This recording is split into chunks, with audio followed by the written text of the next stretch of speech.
ఐడియాలజీని నిజంగా ఫాలో అవుతే ఈ రోజు గొడవలు అయిపోతాయి, మత యుద్ధాలు అయిపోతాయి. అదేం లేవమ్మా. మత యుద్ధాలు అయిపోతే మోడీ ఓడిపోవాలి.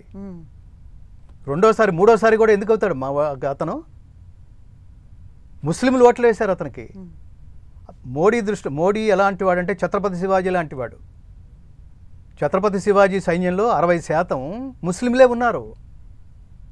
అతను అందరినీ సమానంగా చూశాడు. ఎవరి మీద ఆగ్రహించాడంటే మన హిందూ మహిళల మీద కానీ హిందుత్వం మీద కానీ ఎవడైతే అక్రమంగా చూస్తున్నాడో, అక్రమాలు చేస్తున్నాడో వాళ్ళని సహించలేదు. వాళ్ళు తిరుగుబాటు శిరచ్ఛేదాలు చేసేశాడు, సాగు కొట్టేస్తానన్నాడు, వాళ్ళకి భయభ్రాంతులను చేసేశాడు. అప్పుడున్న ఔరంగజేబు, టిప్పు సుల్తాన్లు, ఇంకా ఈ దేశంలో టిప్పు సుల్తాన్ జయంతి చేయమని వాగే బ్యాచ్ ఒకటి ఉంది.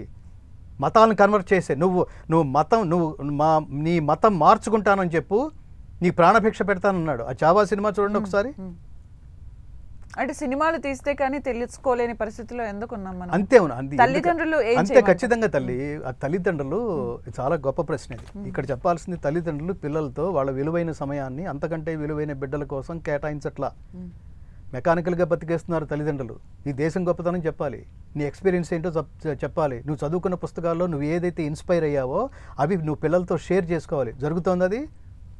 వాడికి కావాల్సిన కంఫర్ట్స్ అన్నీ ఇచ్చేసి నువ్వు టీవీ ఏమంటే వాడి రూమ్లోకి వాడిని పంపించేసి తలుపేసి నువ్వు బయట కూర్చుని వరండాలో కూర్చుని హాల్లో కూర్చుని బిగ్ బాస్ లాంటి చెత్త షోలు నువ్వు చూసుకుంటూ ఉంటే వాడు అక్కడ సిన్సియర్గా చదువుకుంటూ ఉంటాడా?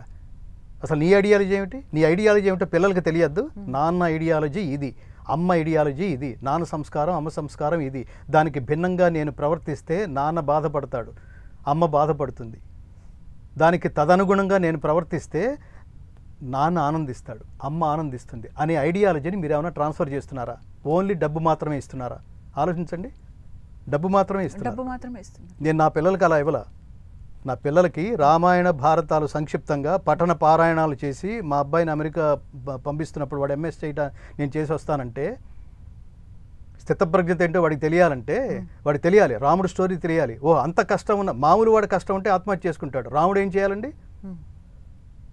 ఇప్పుడు ఆ మధ్యన ఉన్న తర్వాత కాలంలో ఉన్న ఔరంగజేబు ఏం చేశాడండి? తండ్రిని కదా. ఈ ఫెసిలిటీ రాముడు కూడా ఉంది కదండి.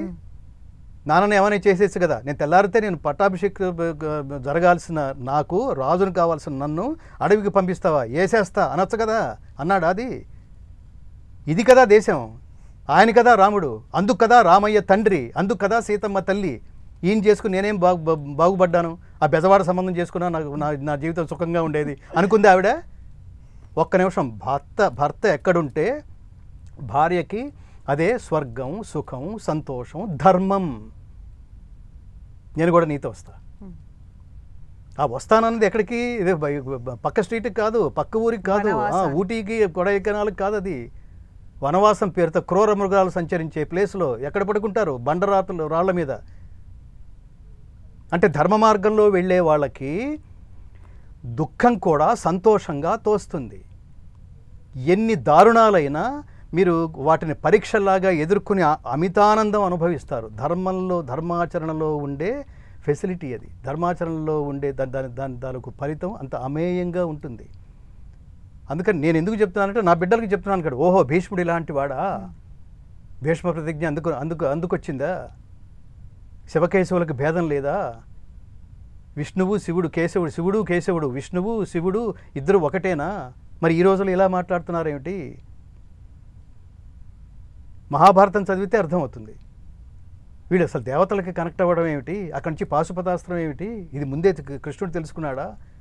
అందుకని అర్జునుడికి సూచించాడు, రాబోయే యుద్ధంలో నీకు ఇది బాగా ఉపయోగపడుతుంది, శివుడి గురించి ఘోర తపస్సు చెయ్యి అని. సో ఈ స్టోరీలన్నీ మనం వింటున్నప్పుడు అందులో చాలా అత్యద్భుతమైన స్టోరీలు ఉంటాయి. అందుకని ప్రతి వాళ్ళని సంక్షిప్తంగా పుల్లెల శ్రీరామచంద్రుడు గారు ఆయన రచించిన రామాయణం చదవండి, ఆయన రచించిన సంక్షిప్తంగా ఆయన రచించిన భారతం చదవండి, మహాభారత సార సంగ్రహం.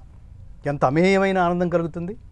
రోజుకొక్క పేజీ. నేనేమంటానంటే దీనికోసమే జీవితం అంతా అక్కర్లేదు. దీని ప్రభావం డెఫినెట్గా మీ మీద, ఇవి చదివిన ప్రభావం మీ జీవితం మీద తప్పకుండా ఉంటుంది, మీ ధర్మాచరణ మీద తప్పకుండా ఉంటుంది. బంగారు తల్లి, లైఫ్ అంటే జస్ట్ లైక్ దట్ కాదు అది. అప్పుడు ఏది పడితే అది రోడ్డు మీద రోడ్లు దాటుకుంటూ భోజనం తినేసేయటం ఏంటి తల్లి? ఆ పిజ్జాలు చెత్తా చెదారం అంతా నువ్వు ఏది తింటున్నావో దాని ప్రభావం నీ ఆలోచన మీద ఉంటుంది. అది చెప్తుంది యుక్తాహార విహారస్య యుక్త చేష్టస్య కర్మసు యుక్త స్వప్నావబోధస్య యోగో భవతి దుఃఖ. సాత్విక ఆహారం, రాజసిక ఆహారం, తామసిక ఆహారం ఫ్రిడ్జ్లో పెట్టి తింటుంటారు చూడండి, 10 రోజుల తర్వాత కూడా అదే పచ్చడి, అదే కూర, అదే పులుసు. వాడి ఆలోచన ఎలా ఉంటుంది? జాముఖితం వండబడింది ఇప్పుడు కనుక తింటే అది సాత్వికం, రాజసికం, తామసికం అని 3 చెప్తాడు కదా, అది తామసికమైన ఆహారం కిందకు వస్తుంది. దాని ప్రభావం నీ మీద ఉంటుంది. మాడిన పదార్థాలు తింటాడు వాడు, పాచిపోయినవి, తినగా మిగిలినవి, జాముఖితం వండబడినవి. సో భగవద్గీతలో స్పృశించని అంశం అంటూ లేదు.